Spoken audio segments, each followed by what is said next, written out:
Kryeministri Edi Rama zhvilloi një takim me komunitetin e biznesit në kuadër të prezantimit të paketës fiskale 2026, duke cilësuar dialogun si nisën një kapitulli të ri bashkëpunimi mes qeverisë dhe sipërmarrjes me fokus formalizimin, rritjen e qëndrueshme ekonomike dhe përgatitjen për procesin e integrimit evropian. Rama shpjegoi se bizneset kanë mundësinë të vetë korrigjojnë deklarimet e mëparshme financiare me një kosto minimale.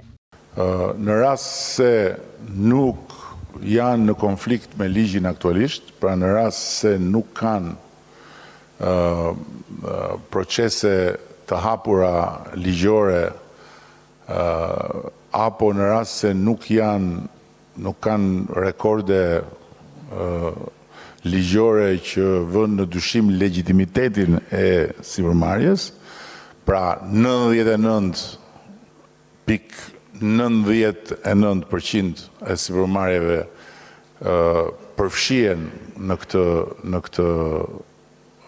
që thash, që nuk i kanë këto probleme, do të përfitojnë nga paqja fiskale. Natyrisht që këtu jemi duke folur për sipërmarrjen e mesme dhe të madhe. Sepse kur vjen puna tek biznesi i vogël nuk ka fare tatim fitimi. Kemi të vetmin vend në këtë kontinent ku biznesi i vogël nuk paguan tatim fitimi dhe do të vazhdojë të mos paguajë tatim fitimi deri në vitin 2029, sikundër ne e kemi premtuar. Sfida e administratës tatimore është që të mos lejojë që ato bizneset të cilat janë mbi kufirin e 140.000 eurove xhiro në vit, të qëndrojnë nën kufi për të sjell me ligjin si bizneset vogla, ndërkohë që në fakt janë bizneset mesme ose të mëdha. Dhe në këtë aspekt sigurisht që nuk do të ketë asnjë tolerancë në të gjitha rastet kur kjo gjë do të verifikohet.